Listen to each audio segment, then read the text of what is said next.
तो जी हाँ दोस्तों, बद्रीनाथ वीडियो सीरीज या वेब सीरीज कुछ भी कह लीजिए, उसके सीजन 1 के एपिसोड 2 में हम आ गए हैं। लेकिन इससे पहले देखते हैं कि हमने एपिसोड 1 में क्या देखा।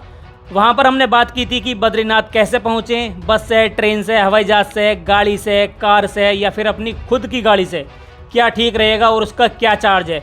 ये सब हमने एपिसोड 1 में देखा था। उसी के साथ साथ बात की थी कि बद्रीनाथ मंदिर के कपाट कब खुलते हैं, किस मौसम में जाना ठीक रहता है। इसी तरह की हमने काफ़ी सारी वहाँ डिटेल दी थी। अब देखिए, ये एपिसोड नंबर 2 है। इसमें हम बात करेंगे कि बद्रीनाथ जाने के कितने रूट हैं और किसके लिए कौन सा रूट सही रहेगा। बद्रीनाथ से केदारनाथ या केदारनाथ से बद्रीनाथ कैसे पहुँचें, बद्रीनाथ जाने से पहले क्या तैयारियां करें और क्या सावधानियां बरतें जिससे कि आपको रास्ते में किसी भी तरह की दिक्कत ना हो, होटल कहां लें और इसी तरह की काफ़ी सारी बातें हम यहां पर करेंगे। तो चलें पहले देखते हैं कि बद्रीनाथ जाने के लिए कौन कौन से रूट हैं, मतलब किस किस रास्ते से हम वहां पर जा सकते हैं और किस पर्सन के लिए कौन सा रास्ता सही रहेगा।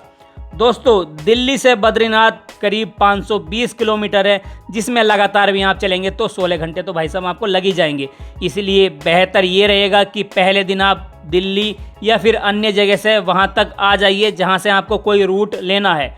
उसके बाद अगले दिन आप बद्रीनाथ की ओर यात्रा कर सकते हैं। इससे फ़ायदा ये रहेगा कि आपका मूड भी फ्रेश रहेगा और आपकी ड्राइविंग में भी किसी तरह की कोई दिक्कत नहीं आएगी। फिर चाहे तो आप डायरेक्ट बद्रीनाथ पहुंच सकते हैं या बीच में कहीं स्टे कर सकते हैं। देखिए, सबसे ज़्यादा जो यूज किए जाने वाला रास्ता है वो है हरिद्वार और ऋषिकेश वाला। हरिद्वार से बद्रीनाथ 316 किलोमीटर है, जिसमें 11 से 12 घंटे में आपको लग जाएंगे। ये जो आप नीले कलर में बॉक्स देख रहे हैं, ये हरिद्वार से ऋषिकेश होते हुए जाने वाला रास्ता है, जिसमें 94 किलोमीटर बाद आता है देवप्रयाग। अभी फिलहाल 4 धाम ऑल वेदर रोड का काम चल रहा है, जिस कारण ऋषिकेश से देवप्रयाग की ओर जाने वाला रास्ता बंद है।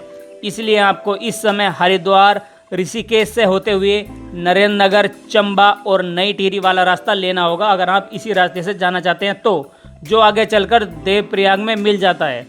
इस रास्ते से बद्रीनाथ होता है 359 किलोमीटर, जिसमें 13 घंटे लग जाएंगे। लेकिन ये रास्ता भी रोड बनने के कारण कभी कभी बंद हो जाता है।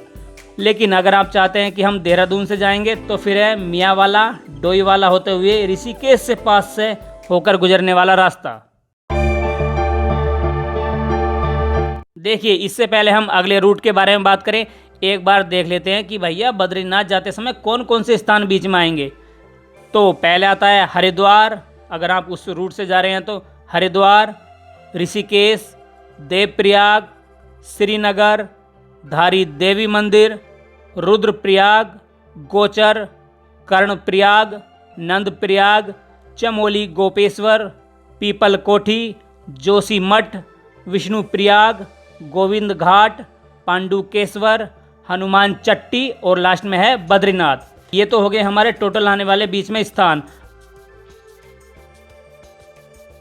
अब दूसरे रास्ते की बात करते हैं तो वो है हल्द्वानी, काठगोदाम, भीमताल और नैनीताल के पास से होकर रानीखेत, द्वारघाट, चौखुटिया, सल्यान होते हुए कर्णप्रयाग वाला। रानीखेत से कर्णप्रयाग है 132 किलोमीटर, जिसमें से 4 से 5 घंटे का समय लग सकता है। देखिए, अगर आप पहली बार बद्रीनाथ जा रहे हैं तो ये वाला रूट मत लीजिए, क्योंकि इस रास्ते से अगर आप जाएंगे तो ये सीधा निकलेगा कर्णप्रयाग। इससे नुकसान ये होगा क्योंकि 5 प्रयागों में से जो 2 प्रयाग आते हैं ना, रुद्रप्रयाग और देवप्रयाग, वो आपसे बाईपास हो जाएंगे, मतलब छूट जाएंगे अगर आप इस रूट से जा रहे हैं तो। और अगर आप बद्रीनाथ की यात्रा पर निकले हैं और इन 5 प्रयागों को ना देखो तो क्या फ़ायदा यार, क्योंकि देवप्रयाग में तो अलकनंदा और भागीरथी आपस में मिलती हैं और जिससे आगे बनती है गंगा। मतलब सोचो कि बद्रीनाथ जा रहे हैं और वो स्थान आपसे छूट जाए जहाँ पर गंगा कहलाती है, तो फिर क्या फ़ायदा। मेरे हिसाब से तो ये ठीक नहीं रहेगा कि आप देवप्रयाग को स्किप कर दें, इसलिए मैं इस रास्ते को लेने से मना कर रहा हूँ। और फाइनली अब हम बात करते हैं तीसरे रूट की। ये है नजीबाबाद से कोटद्वार वाला रास्ता। अगर आपके पास अपना खुद का वाहन है तो ये रूट आपके लिए सबसे अच्छा रहेगा, क्योंकि इसकी रोड भी अच्छी है और ज़्यादा भीड़ भी आपको यहाँ नहीं मिलेगी। इस रास्ते से आप नजीबाबाद, कोटद्वार और लैंसडाउन बाईपास होते हुए पौड़ी से देवप्रयाग पहुँचते हैं। नजीबाबाद से देवप्रयाग 122 किलोमीटर है, जिसमें 4 घंटे आपको लग जाएंगे। हमने 2 अक्टूबर 2020 को यात्रा शुरू की थी और ये कोटद्वार वाला ही हमने रूट लिया था, क्योंकि उस दौरान हरिद्वार ऋषिकेश वाला बंद था। अब देखते हैं कि क्या बद्रीनाथ जाते समय केदारनाथ हम जा सकते हैं, अगर हाँ तो कैसे।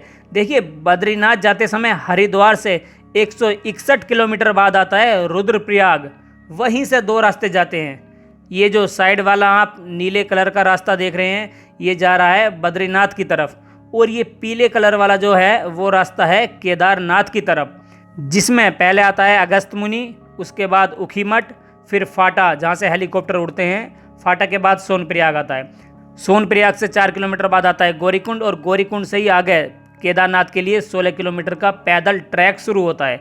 इसी तरह आप रुद्रप्रयाग से करीब 93 किलोमीटर बाद पहुंच जाते हैं केदारनाथ धाम। चलिए, जब केदारनाथ हम पहुंच ही गए हैं तो फिर मंदिर के दर्शन भी कर लेते हैं। थोड़ा हम जूम करते हैं, यहाँ पर है केदारनाथ मंदिर। चलिए देखते हैं कि यहाँ से बद्रीनाथ मंदिर कितनी दूर है और वो दिखाई भी देता है या नहीं। हाँ, खैर गूगल मैप है, ये तो सबको दिखा देगा। ये है बद्रीनाथ मंदिर। अरे वाह, देखो सही कि ये दोनों बिल्कुल आमने सामने हैं।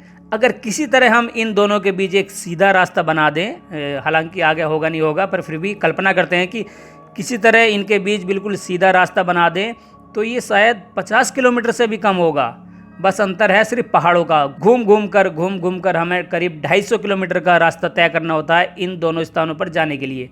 इन दोनों के बीच जो दूरी है उसके पीछे भी एक कहानी है, वो हम किसी अगले एपिसोड में देखेंगे। चलिए, रुद्रप्रयाग से केदारनाथ तो हम पहुंच गए। अब देख लेते हैं कि अगर आपके पास खुद का वाहन नहीं है तो फिर केदारनाथ से बद्रीनाथ कैसे पहुंचेंगे। आप शाम तक सोनप्रयाग पहुंच जाइए। सोनप्रयाग में बस काउंटर पर जाकर अगले दिन की बद्रीनाथ जाने वाली बस की टिकट बुक करा लीजिए, जो सुबह 5 से 6 बजे के बीच चलती है, जिसका किराया 300 से 400 रुपये के बीच होगा। वो आपको बद्रीनाथ पहुंचा देगी।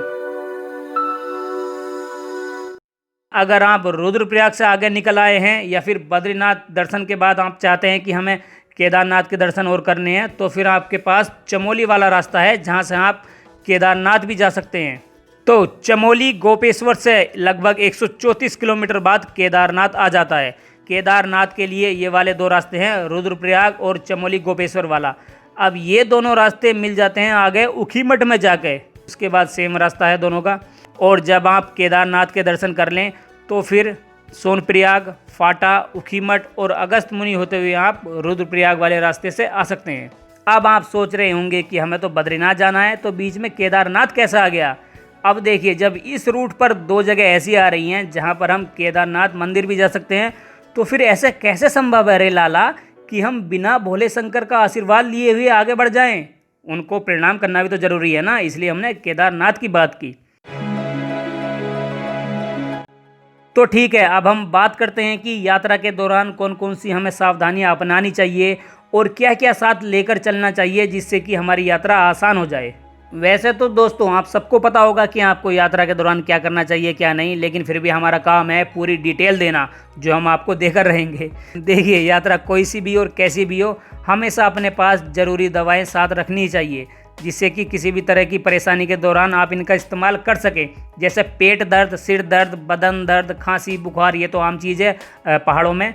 अगर ज़्यादा ऊंचाई पर आप जा रहे हैं, हाँ ज़्यादा ऊंचाई पर तो जा ही रही हैं, क्योंकि बद्रीनाथ बहुत ज़्यादा ऊंचाई पर है, वहाँ पर आपको AMS मतलब एक्यूट माउंटेन सिकनेस होने का खतरा बना रहता है।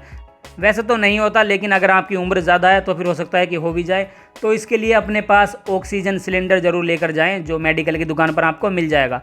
अब देखिए, सड़क चूँकि घुमावदार होती है, तो सबसे जाहिर सी बात है एक सामान्य प्रॉब्लम है उल्टी की। इससे बचने के लिए आप एक काम कीजिए कि आधा घंटा पहले वो दवाई आप खा लीजिए जो कि किसी अच्छे डॉक्टर ने आपको बताई हो। अब देखिए, दवाई खाने के बाद भी आपको उल्टी आने की संभावना है, तो इसका इलाज तो वैसे कुछ है नहीं। हाँ, एक देसी इलाज है, अपने साथ काफ़ी सारी पन्नियाँ लेकर जाएं और जैसे आए तो उसमें कर दीजिए, मतलब जो भी कुछ है। वैसे दोस्तों ध्यान रखिए कि पन्नियाँ मतलब प्लास्टिक उत्तराखंड में बैन है। कोशिश कीजिए कि अपने साथ कोई भी पन्नी या फिर प्लास्टिक की कोई भी ऐसा सामान लेकर ना जाएं जिससे कि पर्यावरण को खतरा हो। लेकिन अगर फिर भी किसी कारणवश ले जानी पड़ जाए तो फिर एक काम कीजिए, उनका यूज होने के बाद या तो फिर उनको डस्टबिन में डाल दीजिए या फिर अपने साथ वापस ले आएँ। उल्टी वैसे तो किसी भी वजह से आ सकती है, किसी को हमेशा आती होगी या किसी को नहीं भी आती होगी, लेकिन उसमें एक वजह यह भी है कि अगर आप तली हुई चीज़ मतलब तेल की तली भुनी चीज़ ज़्यादा खाकर जाएंगे और उसके बाद आप बस में बैठेंगे तो फिर आपको उल्टी आने की संभावना रहती है। इसलिए तली हुई चीज़ खाने से बचें। अगर आपको अस्थमा, हाई या लो ब्लड प्रेशर, ऊंचाई से डर, हृदय मतलब दिल का रोग, अरे वो वाला दिल का रोग नहीं, ये वो है जो असली वाला है, इसी तरह की अगर आपके साथ कुछ परेशानी है तो आप डॉक्टर से परामर्श लेने के बाद ही यात्रा शुरू करें। आने से कम 10-15 दिन पहले थोड़ी बहुत एक्सरसाइज या फिर योग वगैरह शुरू कर दें, क्योंकि हो सकता है कि आपको पहाड़ों में पैदल चलना पड़ जाए और अगर आपने पहले एक्सरसाइज नहीं की हुई है या थोड़े बहुत मौसम में नहीं ढले हुए तो यहाँ पर आपकी सांसें फूल सकती हैं। और हाँ दोस्तों, यहाँ पर मैं एक बात कहना चाहूँगा कि अगर आप बद्रीनाथ जा रहे हैं तो यहाँ पर ज़्यादा कूल बनने की कोशिश ना करें। वैसे कूल बनने की आपको ज़रूरत भी नहीं पड़ेगी क्योंकि यहाँ पहले से ही मौसम कूल है, क्योंकि ये बद्रीनाथ समुद्र तल से 3133 मीटर की ऊंचाई पर है और यहाँ पर ठंड तो रहती हुई है। आप किसी भी मौसम में जाएं, अपने साथ गर्म कपड़े ज़रूर रखें। हो सके तो आप 4 धाम में से किसी भी धाम की यात्रा अकेले ना करें, क्योंकि ये काफ़ी लंबी यात्रा है। हो सकता है इस दौरान आपको कुछ हो भी जाए, इसलिए अपने दोस्तों, रिश्तेदारों या फिर ग्रुप में जो भी अपने हैं उनके साथ यात्रा करें। उससे हेल्प ये हो जाती है कि वो किसी भी परिस्थिति में आपको संभाल सकते हैं। वैसे हर बार ये बात अप्लाई हो ये ज़रूरी तो नहीं है। अगर आपका हेल्थ ठीक है और आपको खुद पर भरोसा है तो आप अकेले भी जा सकते हैं। पहाड़ों में मौसम किसी भी समय बदल सकता है। अगर आपको लग रहा है कि यार धूप है, चलो चलते हैं लोअर टी शर्ट में, तो ऐसी बात नहीं है। किसी भी समय आपको बारिश मिल सकती है, तो इसलिए अपने पास छाता, रेनकोट, वाटरप्रूफ बैग, एक टॉर्च या फिर ज़रूरी सामान लेकर जाएं। अगर आपको सुनने में आ रहा है कि यार पहाड़ों में तो लैंडस्लाइड हो रही है, तो फिर यात्रा पर निकलने से बचें, क्योंकि अगर आप निकल गए तो फिर बीच रास्ते में कहीं भी फंस सकते हैं। आने से पहले badrinath-kedarnath.gov.in वेबसाइट पर आप जाइए और वहां पर ऑनलाइन ई पास अप्लाई कर दीजिए। वो इसलिए होता है क्योंकि मैनेजमेंट ये देखता है कि किस डेट पर कितने तीर्थयात्री आ रहे हैं और हमें इनको किस तरह मैनेज करना है, इसलिए वहां पर अपनी एंट्री ज़रूर कर जाएँ। वैसे बद्रीनाथ और रास्ते में पड़ने वाले स्थानों पर आपको कई तरह के होटल मिल जाएंगे। अपनी सुविधा और रुपए के हिसाब से आप उनको ले सकते हैं, लेकिन एक बात ध्यान रखिए कि पहाड़ों पर आप एडजस्ट ज़रूर कीजिए, क्योंकि बद्रीनाथ बहुत ज़्यादा ऊंचाई पर बसा है और इस यात्रा में आपको ऐसे ऐसे स्थान मिलेंगे जहां पर आपको हो सकता है कि कुछ सुविधा ना मिले या फिर कुछ सुविधा कम मिले। आप वहां पर ये उम्मीद मत लेकर जाइए कि भैया हमें तो 5 स्टार वाली सुविधा चाहिए, तो भैया पे भी तो उसी हिसाब से करना पड़ेगा ना। और मान लीजिए कोई सुविधा ना मिली तो फिर आप क्या करेंगे? आपको वहाँ पर एडजस्ट करना ज़रूरी होता है। वैसे यहाँ के होटल जितना संभव हो सकता है अपने हिसाब से वो आपको अच्छी सुविधा देते हैं।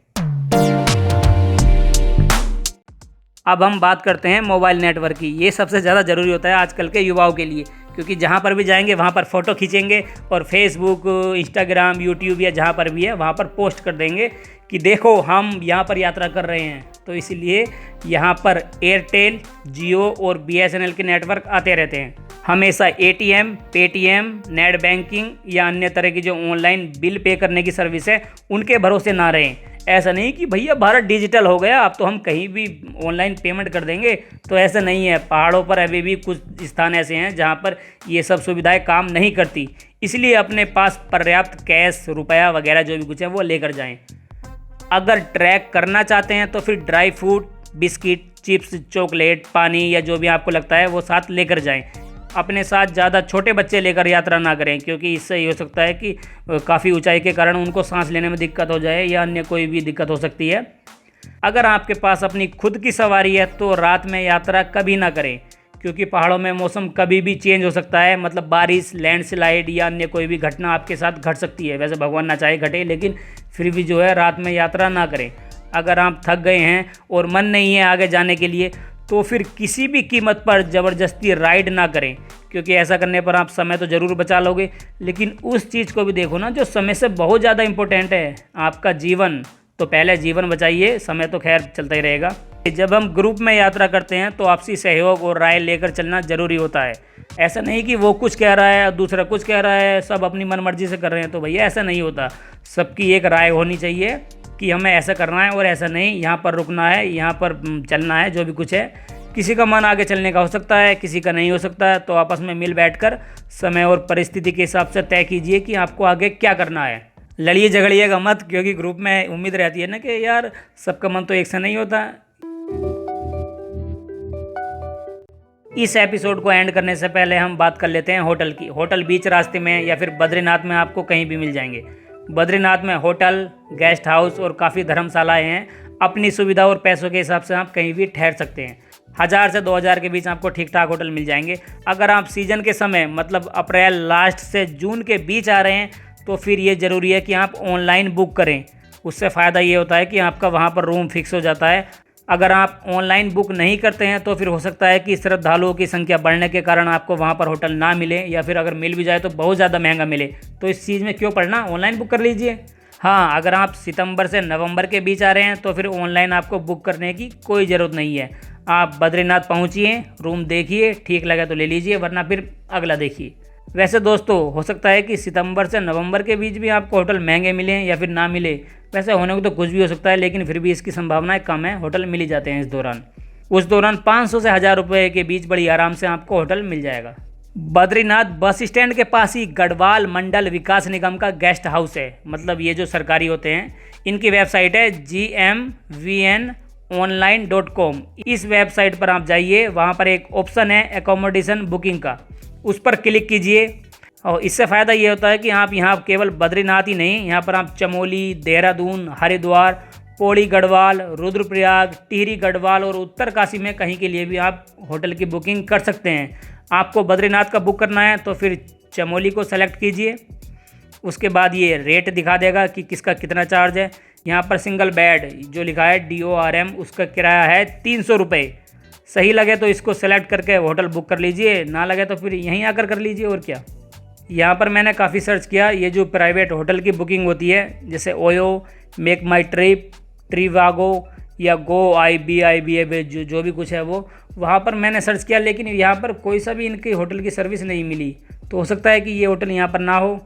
बद्रीनाथ में 100 रुपये के आसपास आपको थाली मिल जाएगी, जिससे आपका ठीक ठाक काम चल जाएगा। खाने पीने, रहने या अन्य कोई भी दिक्कत आपको यहाँ नहीं होने वाली। आप आराम से यहाँ पर दर्शन कर सकते हैं। दर्शन आराम से करने के लिए भी एक नियम है, वो हम आपको किसी अगले एपिसोड में बताएंगे। तो दोस्तों, ये था एपिसोड नंबर 2। हो सकता है कि आपको मेरा बोलने का तरीका अच्छा ना लगे या फिर आवाज़ पूरी तरह से समझ ना आए, लेकिन फिर भी मैं उम्मीद करता हूँ कि आपको ये कुछ तो ज़रूर समझ आया होगा। मैं मानता हूँ कि हमारे एपिसोड ज़्यादा लंबे हो रहे हैं, वो इसलिए क्योंकि हम कंप्लीट जानकारी देने की कोशिश कर रहे हैं। देखिए दोस्तों, मैं बिल्कुल साफ कहने वाला इंसान हूँ। मुझे वीडियोज़ पर व्यूज़ से फ़र्क नहीं पड़ता कि यार इस पर इतने व्यूज़ आ गए और इस पर व्यूज़ आए नहीं, इस पर इतने लाइक है, इस पर डिसलाइक है, मुझे इनसे फ़र्क नहीं पड़ता। और आपने देखा भी होगा कि मैं नहीं कहता कि आप लाइक करो, शेयर करो, सब्सक्राइब करो। ये कोई घमंड वाली बात नहीं है दोस्तों, क्योंकि मुझे पता है कि अगर किसी को अच्छी लगेगी तो वो अपने आप इन सब चीज़ों को करेगा, नहीं लगी तो वो नहीं करेगा। मित्रों, चाहे इस पूरी वीडियो सीरीज़ पर एक भी व्यूज ना आए तो मुझे उससे फ़र्क नहीं पड़ता, लेकिन मैं अपनी संतुष्टि और आपको कुछ बताने के लिए कोशिश करता हूं कि एक निश्चित समय के अंदर ज़्यादा से ज़्यादा जानकारी शेयर कर सकूं। अब किसी को ये पसंद आए या ना आए वो अलग बात है। हाँ, अगर आपको मेरी वीडियो में कुछ कमी दिखाई देती है तो आप निश्चित ही कमेंट बॉक्स में जाइए और वहाँ पर बताइए कि भैया हमें ये चीज़ समझ नहीं आई, या फिर ये चीज़ ऐसे नहीं ऐसे है, या फिर आप ये बताइए कि मुझे क्या सुधार करने की आवश्यकता है। मतलब कोई भी आपका सुझाव हो, मन की बात हो, वो आप कमेंट में मुझसे पूछ सकते हैं या बता सकते हैं, जिससे कि मैं आगे सुधार कर सकूं। अगर आपने ये वाला एपिसोड पूरा देखा है तो मैं चलते चलते आपसे एक क्वेश्चन करना चाहूँगा। आप बता सकते हैं कि बद्रीनाथ वाले रूट पर कितने प्रयाग आते हैं, मतलब कितने ऐसे स्थान आते हैं जहाँ पर 2 नदी आपस में मिलती हैं, और ऐसा कौन सा स्थान है जहाँ पर गंगा कहलाती है। आप चाहें तो कमेंट बॉक्स में इसका जवाब लिख सकते हैं। तो चलिए दोस्तों, एपिसोड 2 को हम यहीं विराम देते हैं और आपसे मिलते हैं एपिसोड नंबर 3 में, जिसमें हम अलग अलग रास्तों से बद्रीनाथ की ओर यात्रा शुरू करेंगे और इस दौरान रास्ते में जो भी कुछ स्थान आता है उसके बारे में भी डिटेल के साथ बात करेंगे, जैसे हरिद्वार, ऋषिकेश, कोटद्वार, नरेंद्र नगर, देवप्रयाग और श्रीनगर। दोस्तों, ये एक बहुत खूबसूरत सफ़र होने वाला है, जिसमें आध्यात्मिक के साथ साथ नॉलेज, पर्यावरण एवं भारत को और ज़्यादा जानने का आपको मौका मिलेगा। तो मिलते हैं अगले एपिसोड में, तब तक के लिए जय बद्री विशाल।